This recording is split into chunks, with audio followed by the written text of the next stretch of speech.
Thank you so much, and thank you for the privilege of being here this evening.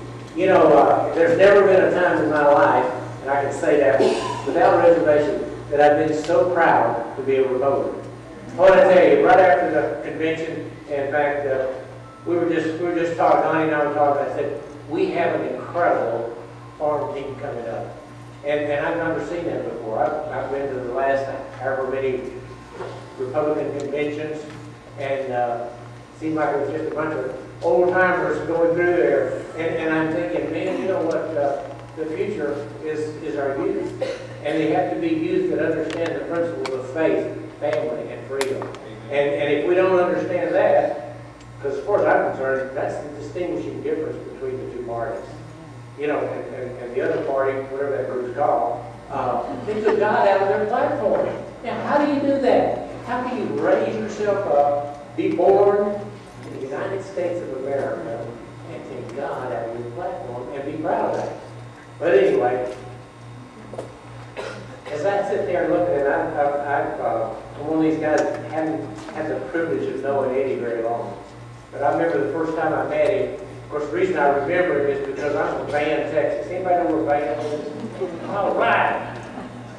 He spent some time in Van working for one of the churches down there. And I thought, God, be a good guy to go through Van, you know.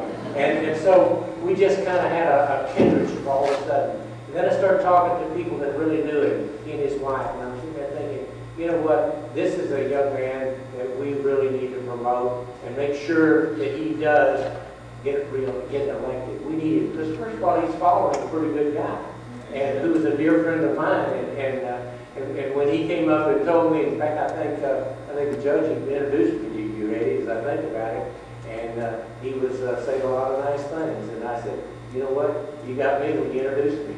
But anyway, there's never been a time in our country when we had a greater need for people in the judiciary that really understood what we need to have. People that can follow the law.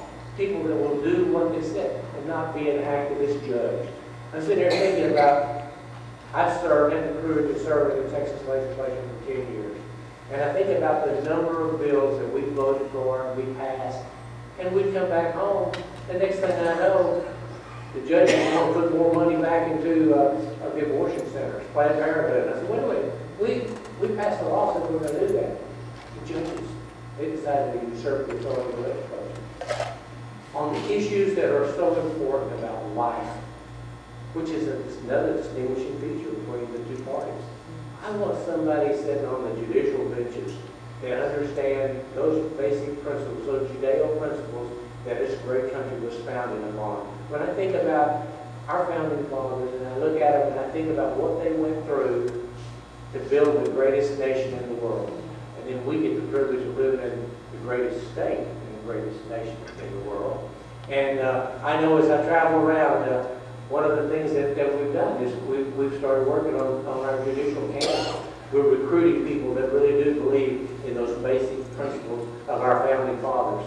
And I can't think of anyone that I'd rather see in this judicial, because it represents, I think it's 4 counties that you represent. And this is the only county that I am going to have a joint representation with. But I used to represent Rains County, and I know those folks down there are looking forward to having a judge just like the one that they just see retiring, and someone that they can count on and that know that they don't have to say, you know, is he going to really look at the law and the facts, or is he going to decide, you know, I think I woke up this morning and I like a different set of facts. I know that we can count on him. He has proven himself. Anyone that believes in those strong principles of faith and family and freedom, that's what I'm looking for to represent me. Now, I have a letter somewhere that was from our great Senator Deuell that I want you to read. I talked to Bob earlier this week, and he was saying some pretty nice things about you, Eddie. And so I'm very pleased to have the privilege of reading this letter. And it says, Dear Eddie, I'm proud to endorse your campaign for judge of the 8th District.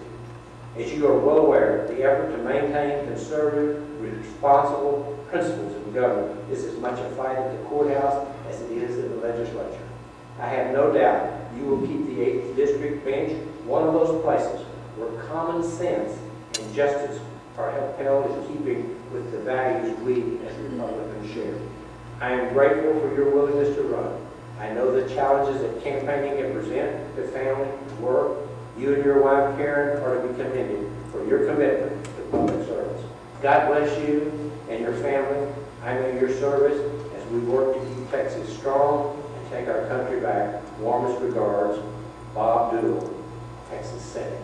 That's a pretty good endorsement, and I certainly like it.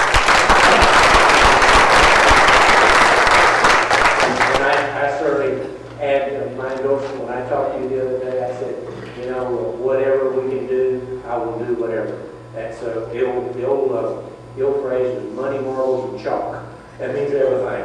And so that's where I am with you, Eddie. And we'll do it, whatever we can possibly do. And God bless you and your family as just as the Senator says, your willingness to run for public service, because we can see, even on the national scene, anyone that stands up for conservative, godly principles is going to be attacked.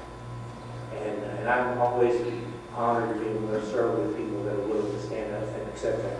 Now, I have another opportunity tonight that's a thrill to me, and I get to introduce a fellow that, I don't know if any of y'all know him or not, but his job is he is the Hopkins County Chair. His name is Donnie Weisenbacher.